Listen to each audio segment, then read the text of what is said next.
Hi, I'm Lindsay Hyman from Carmichael Training Systems, and today we're going to talk about transitions. I'm going to first start with T1, or swim to bike transition. Now in an Ironman or any type of triathlon, our transitions are free speed. I always say this is where you can make up the most time on your competitors. If you don't think you're going to win the swim, bike, or run, try to win your transitions. So here are a few tips in order to make that happen. The first one is know where your bag is located. So the best way to do that is as you're coming in from your swim, make sure you know the number of rows over and how far down that line that your bag is located. Every race you're given a specific bag and you put your number on it. Unfortunately, there are thousands of bags that look the same. So some people like to put their own little twist on it, and they might put something like a ribbon or a bow or some type of flashy tape to distinguish your bag from others.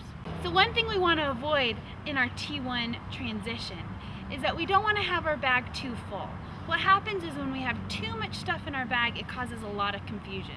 On race day, when you grab your bag and then you go into your specific changing tent, what we actually do is just go in there and dump it all upside down. So even if you have a nice organized plan and we dump it all upside down, everything kind of comes out in a lot of chaos. So at this point, you want to make sure you have a plan. And it sounds silly, but we want to make sure that every time I do it, it's the same.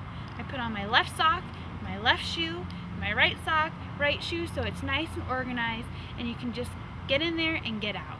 So as we're coming off the bike and heading into T2, our bike to run transition, we're going to go through the same process again.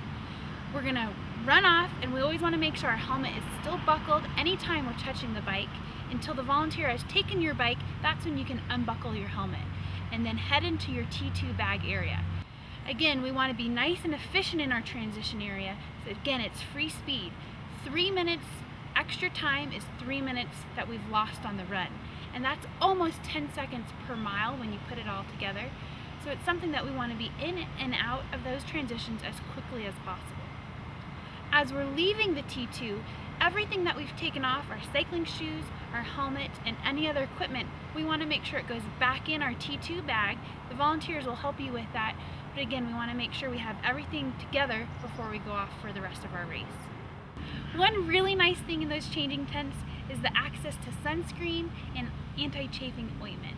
It's really something that if you know this is going to be an issue for you, or you're going to be starting the marathon in the heat of the day, take advantage of. Every changing tent is a little bit different, but it's always there. Ask your volunteer or grab some on your way out to enjoy a nice, happy race.